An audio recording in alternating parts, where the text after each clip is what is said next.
Daz Dillinger talks about how Afeni Shakur sued him for $100 million over the songs on the Makaveli and Dillinger album. Also, we talked about how Suge Knight was never given the opportunity to cut royalties, and was that Interscope's power play to never let him do so. Also, we talked about Harry O, Warren G, Jay-Z, and a few other things that I think you might want to hear. Let's get back into some more of this straight game. Black chat. Life is like those cards. It's not what you dealt, but how you play it. Black chat. Play each situation correctly. I remember they used to laugh at a brother. So had you ever seen, do you think, because see, a lot of people don't know nothing about this, right? I think personally, and usually how the big boys do business, right?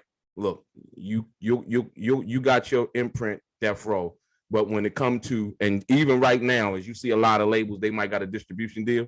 What they do is the big boys cut the checks. Like my checks, my royalty checks for the records right here, right? I get one from Aftermath, and then I get one from Death Row, Amaru, right? Aftermath, Interscope, and Death Row, Amaru, right?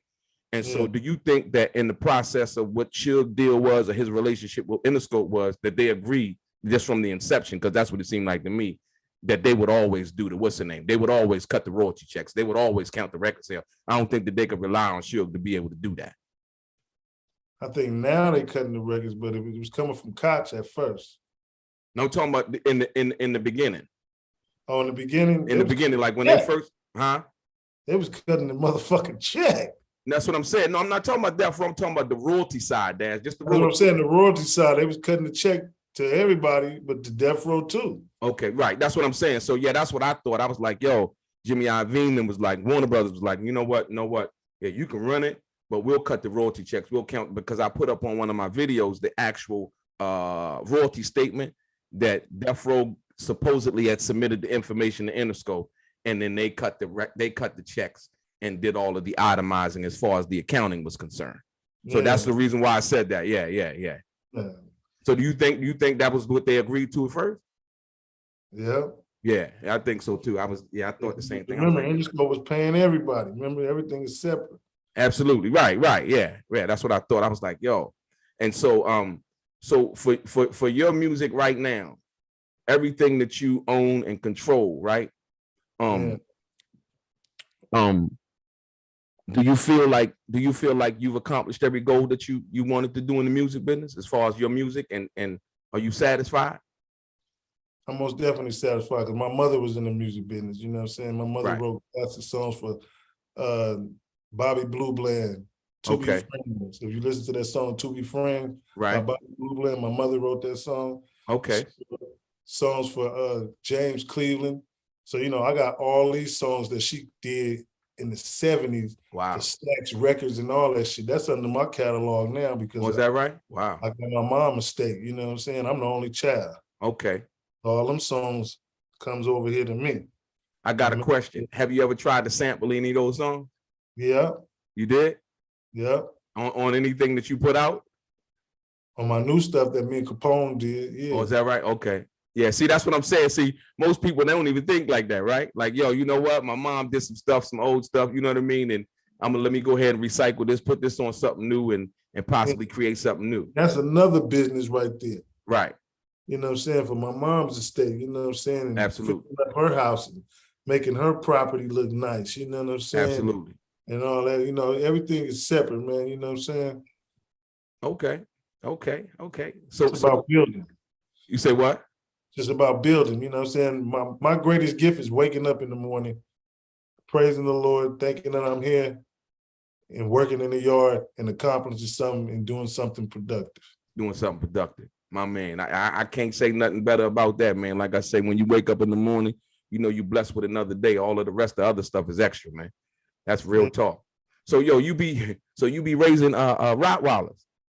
Yeah, I raise Rottweilers, you know what I'm saying? Sell them too? I'm getting into all that, you know what I'm saying? But I just give them away to people who need them, you know what I'm saying? People that lost people, they might need a dog or a friend, you know what I'm saying? Your friend, okay. I know this Rottweiler is gonna be your best friend. They smart as a motherfucker. Is that right, Dad? Yeah, they get big as fuck, but they gonna protect the house. They gonna protect the house? You motherfucking right. Okay, okay. So yeah, no, I thought you was into breeding them because I seen you got so many of them. I am, I'm you know, I breed them and give them out, you know what I'm saying? But I'm gonna start selling them now because I got AKC papers. I got a one big head Rottweiler named Max. He a little puppy German, you know what I'm saying? I got papers on him. And so he's direct from Germany, you say?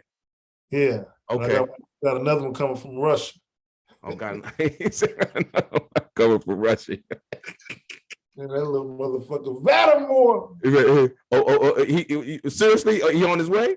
Yeah, you know what I'm saying? They got Russian Rottweilers too. Okay, so they're a little bit meaner than the ones we have here? They got, you know, if you look at Rottweilers, some got a big head, some got a little head, and some got a droopy head, you know what I'm saying? Right.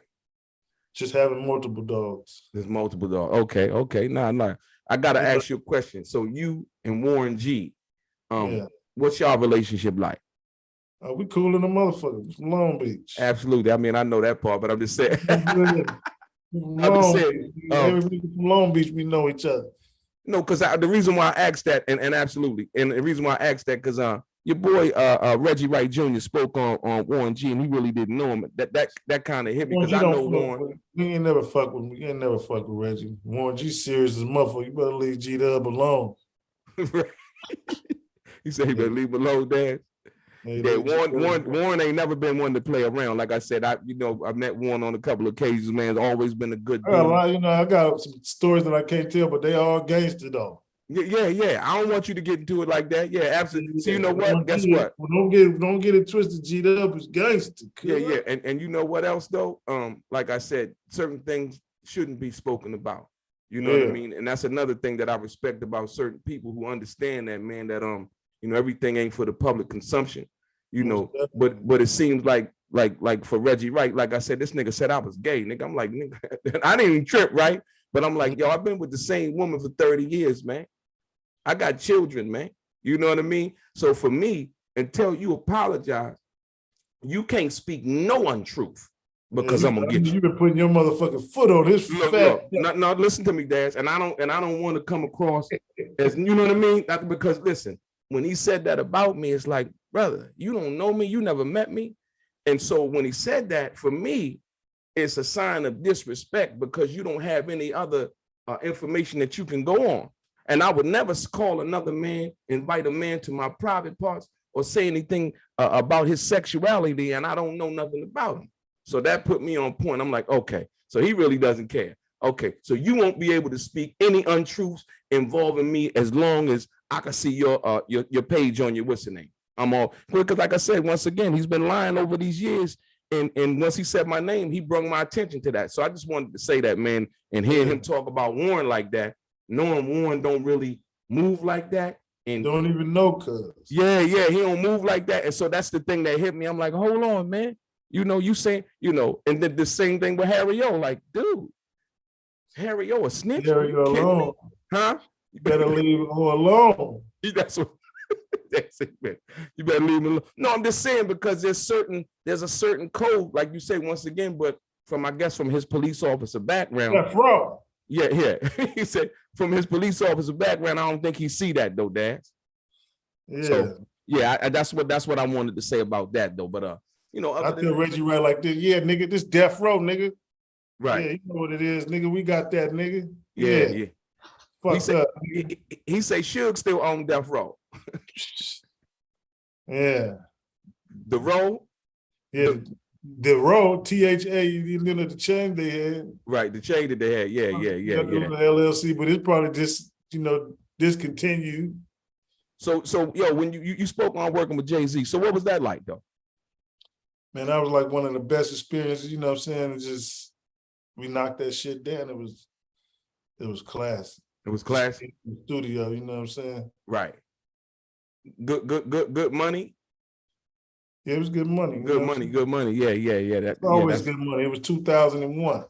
You know what I'm saying? And then what really topped it off, the nigga did Soul Train. with the Soul Train Music Award. Yep, and he invited me and Corrupt to get on stage with him and do Change the Game. Oh yeah, that remix. Yeah, that came out on, nigga was crippling. Right. The game. No, that remix was tight though. Man, that was official. Man. You know what I'm saying? That was official right there. So hey, do you ain't got no music from Tupac that we don't know nothing about? I probably got some songs, but you know what I'm saying? Shit, I gave him all to Afeni. You gave him all to Afeni? Yeah, because she sued me, you know. Oh, she did? Songs, you know what I'm saying? Like 100 million. I'm like, here you got, Mom. And that's how I got she sued you for 100. Afeni sued you for 100 million? Man, you see that album cover in the back? Right. Makaveli and Dillinger. Okay. I was coming out with the motherfucker, you know what I'm saying? I had 100,000 CDs and tapes, you know, bootlegging was in effect back in the 2000 coming up, you know what I'm saying? So, shit. So that was all of, basically that was all of the verses that you had from Pac, and that was all the shit that I recorded just to let motherfuckers know that I did it. That you did it right. Feeling so motherfucking much you wouldn't even know I did it if I didn't tell you. If you didn't tell you, yeah. And so that you never could bring it out. They put a cease and desist on it. Can't put a cease and desist on the street though. Right? Yeah, true. I ain't never heard that. I got it. Where can I get that at?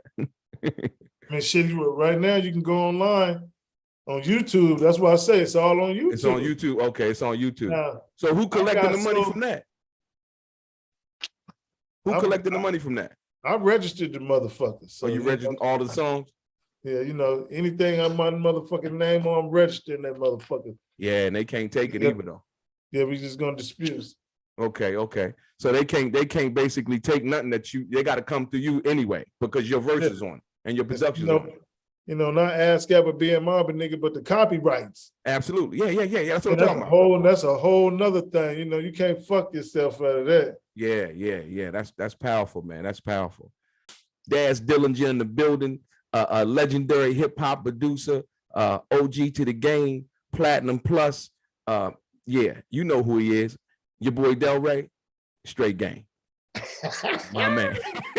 You a fool, Dan. All right, for sure, Dan. All right, my man. Hey, look, one love, man.